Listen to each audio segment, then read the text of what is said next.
As casually as though she were inviting me to lunch, she asked, "How about living at my place?" I had run out of things to say. After all, she, Susan, became my employer after serving as my team leader at my former workplace. It was approximately a year ago. 3 more months have passed since the story's start. The department had called out to me in a frustrated tone as soon as I got to the office that morning. "Hey, Mike, what on earth is this?" He tossed a brochure of brand new cell phone covers onto his desk as I approached it. Upon closer inspection, I noticed that the cell phone cover design was exactly the same as the one I had already finished. "You said you wanted to redo it, even though you got the go-ahead last time, didn't you?" "Yes, that's because I came up with a better idea, and so I discussed it with the leader." "And did you really sell your design elsewhere?" "No way, that's impossible." Here it was though. A different company was producing my rejected design. I didn't know why. I searched for assistance from Susan, my team leader. Then I recalled that she was out of town till tomorrow on a work trip. "You're fired, effective today." Contract termination entails my termination. I was abruptly fired from the company after being unfairly charged. I design products for a living. Product designers create a wide range of things, from industrial apparatus to everyday essentials and domestic items. While some manufacturers use their own designers, others hire design firms to do the work. Before I was engaged as a contract employee at the design firm, I was in charge of product planning and manufacturing that placed design orders. However, I finally developed an interest in design and quit my position to study it at a national school. After that, I lost my job. I was at my desk packing up my things when I heard murmured voices coming from both sides. They were Ken and John, who joined different teams, but both became contract workers around the same time as me. They were both worried about me. "Did you really sell it?" Ken said, glancing at my expression as I described the circumstances. "No way," exclaimed John. "There must be a mistake." "Well, it's all right. I wanted to work on something bigger anyhow," I responded, acting as though I had a lot of leeway at best. I purchased some beer and some munchies from a local convenience store on my way home. I was frustrated and drinking at home. When the sun was still up, I began drinking, and by dusk, I was totally inebriated. "You're home early, Mike. Why are you already intoxicated?" Emily, my live-in girlfriend, had come home from work. She sighed deeply when I informed her that I had been dismissed, adding, "I told you over and over to give up on being a designer." I met Emily at the manufacturer I used to work for. She still works there. She strongly opposed my career change, insisting that it would be more stable if I stayed with a large company. When I did change jobs, there was a gap between Emily and me. "Shut up. I wanted to be a designer. What's wrong with that?" In the end, was I wrong, or was I mistaken? I drank myself into oblivion, my head spinning, and I ended up passing out. The next day, I slept until just before noon on the living room floor. Emily had already gone to work. As I was drinking a glass of water just after waking up, the doorbell rang. When I opened the front door, there stood my team leader, Susan. "Oh, just woke up. You look awful." "Why?" "I'm coming in." She didn't wait for my response and just barged into the room. "A bit of drowning your sorrows last night," she said, after seeing the large number of empty beer cans left on the table. "Well, something like that. I'm going on a binge right now. It's lunchtime anyway. Come on, I've bought loads down at the town square. Let's eat together." Honestly, I had no appetite, but I had no choice but to say yes. More importantly, why did you quit the company? 2. What? Why is that all you can say? She laughed as she said this, looking at my surprised face. She had finished a business trip and had gone to the office that morning, where she was informed about the termination of my contract and the reason for it. She had gotten into an argument with the boss. She insisted that there was no way I would sell my designs to another company, but the boss was adamant that my designs had actually been productized. In the end, he rebuked her as team leader, saying, "You've been negligent in your supervision." He said I was negligent, so I said then I'll take responsibility and I quit.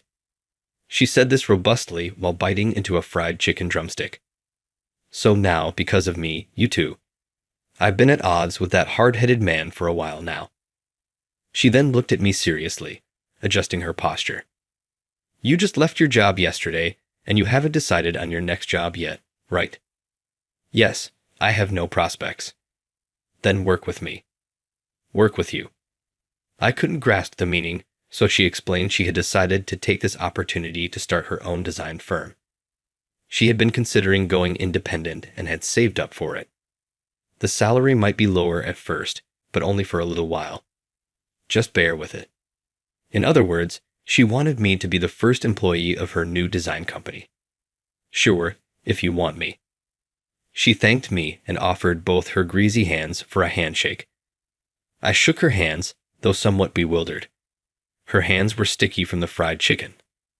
Honestly, I was puzzled as to why she had invited me to be her first employee. Until then, she had been giving various orders to other team members, juggling multiple projects but rarely giving me advice, assigning me only one project at a time. I had always thought that I was neither expected nor evaluated. Now, even though she said she was starting a company, her home apartment served as both an office and a residence for the time being. It's all about cutting costs. Speaking of cutting costs, instead of relying on a lawyer for the company's registration, Susan did it herself by going to the local legal office. Of course, she was also running around for sales activities alongside that. Her past achievements paid off, and we were inundated with jobs for designs. I worked selflessly on those jobs.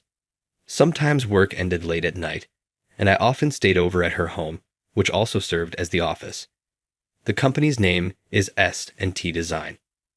When I showed the business card of the newly formed company to Emily a few days after returning home, she said, with a bored look, "What's her name again?" "Susan." "Susan, so the S is for Susan, and the T is because you're Tom. So it's Susan and Tom." Then Emily flicked the business card she was holding onto the table and glared at me. "What is it?" "Nothing, just thought you two must be getting along well." Emily was clearly jealous. She misunderstood the relationship between her and me in a strange way. We were only work partners, her and me. Since then, there was not just a gap between Emily and me, but a deep rift. Sometime later, on a Saturday, I had stayed over for 2 days and was catching up on the backlog of work. I was almost done. "How about taking off early today when you reach a good stopping point?" Susan seemed to care about me struggling just a bit more and wanted me to go home early. "I'll manage to finish by the end of the night." "Come on, you're overworking. Go home now. This is an order from your boss." I was patted on the shoulder by her and decided to wrap up work. I was about to call Emily, who was supposed to be home, but I stopped. I wanted to surprise her by coming home unexpectedly. I stopped by Emily's favorite bakery and bought a surprise cake as a gift. I opened the front door without making a noise. There were men's shoes I didn't recognize. I thought we had a visitor. I could hear the sound of a comedy show from the TV in the living room, but there was no sign of the visitor or Emily in the living room. "Where's Emily?" I opened the door to the bedroom. Emily was asleep on the bed, her head resting on the chest of a man I didn't know. "Emily? No." "Why are you back?" The man hurriedly got dressed, said something cheeky like, "See you later," to Emily, and hurried out. Emily sat on the bed with a sullen face, wrapped in a blanket. I threw the cake in its box at Emily, crammed my belongings into my backpack, and yelled, "I'll come back for the rest of my stuff later. I'll let you know before I come." I stormed out. I wandered the streets with nowhere to go. Of course, I couldn't possibly go back and stay at work. I thought about calling Ken or John, my fellow contract workers, and telling them what had happened. What am I going to say? That I broke up with the girl I was living with and moved out. Certainly, no doubt they would interrogate me, digging into every detail. Even I'm hurt by all of this. Drinking some booze and talking, I'm sure I'd end up crying. Eventually, I decided to stay in a comic book cafe until Monday morning. Oh, were you off camping for the weekend? She said on Monday, noticing my backpack as I was heading to work. No, I've moved out of the house. Did you have a fight with her? We broke up. She looked shocked for a moment, then said, I don't know the details, but as a preface, why don't you live at my place? As I hesitated, she added, I don't mind at all. After all, you've stayed over plenty of times before. But that was for work. Never mind that. I found this old business card while I was sorting through some things. Look at this. The card she handed me was from when I was in charge of product planning at a manufacturer. Why do you have this? We exchanged cards a long time ago. You don't remember, do you? I was at the design company before the one I'm at now. I had no memory of it, but she had been in charge of the design when my company had hired her. Usually, we would have multiple meetings to finalize the design, including the concept and functionality of the product. I made a few revisions to the rough sketch, and the design was pretty much settled. But you, a rookie, came to observe the meeting. I was trying to recall the time while listening to her story about when we exchanged business cards. You were so stiff, barely looking at anyone's face, and your hands were shaking. I wondered if you were going to be okay as a newbie, she said with a chuckle. I could only respond with an embarrassed smile, feeling both pathetic and ashamed. At the end of the meeting, someone said, Mike, tell us your thoughts. You were so nervous that your voice was cracking, and you said something completely off the wall. But it was something none of us would have ever thought of. I thought, what's with this, Emmer? What kind of ridiculous thing had I said? I couldn't remember. I thought that, but at the same time, I wondered where such an idea had come from, which I couldn't do. I thought I was frustrated. If this guy gets involved in design, won't it be something incredible? I can't lose to him with that. She stood up from her chair. I looked down, embarrassed. The point is, we've known each other for a long time, so it's fine. Don't worry about it. Just live here. The punchline of the story being that I should live here was confusing, but it somehow made me feel inclined to agree. Oh, but you'll have to see something awful every morning. What is it exactly? My face without makeup. I stayed at her house as a temporary place to live until I could find a new home. The layout had a living and dining room used as an office and her bedroom, plus one more room. She suggested I use that room, but I declined, opting to lay out a sleeping bag on the living room floor. When I slept, we sometimes ate together and sometimes separate, but since neither of us cooked much, we ordered delivery or ate food we bought outside. Thus began our strange cohabitation. In about half a month, I had passed.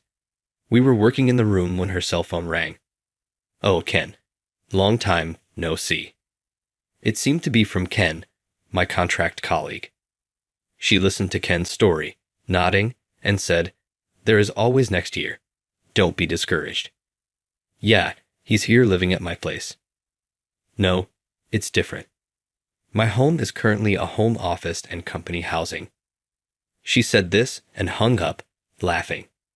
Ken? As in that Ken? Yes, he says hi. From the conversation, it seemed that Ken knew I was living here. Ken didn't become a full-time employee. Just another one-year contract. We had a one-year contract, but one of us had been offered the possibility of being promoted to a full-time position after the term. In my mind, the ranking of excellence was Mike, Ken, and then John.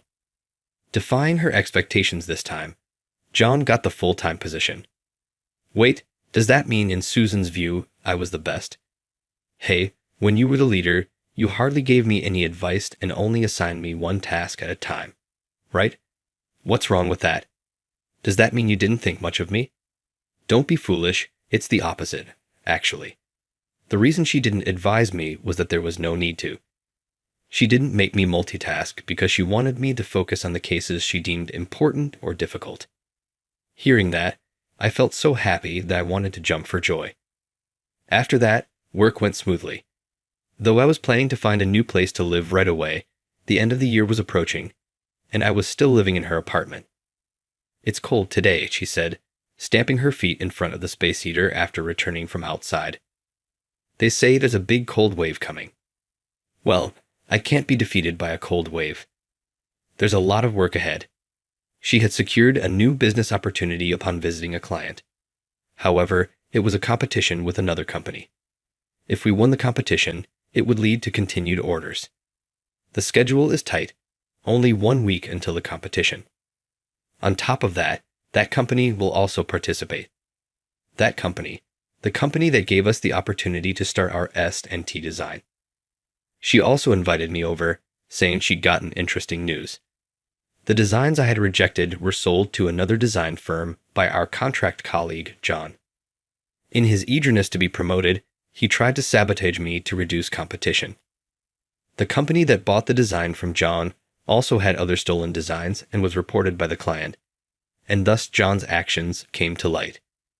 John was fired just a few months after becoming a full-time employee, and another contract employee again became full-time. For the next week, I worked day and night on the design for the competition. The night before the competition, I finally finished the design drawing. I was so relieved that I fell asleep with my head on my desk. Hey, you'll catch a cold like that. She had been resting in her bedroom and came to check on the workspace, where the lights were still on. Though I fell asleep, the design is ready. It's right here, she said. I know, and put her arm under mine to help me stand. I'm fine sleeping back.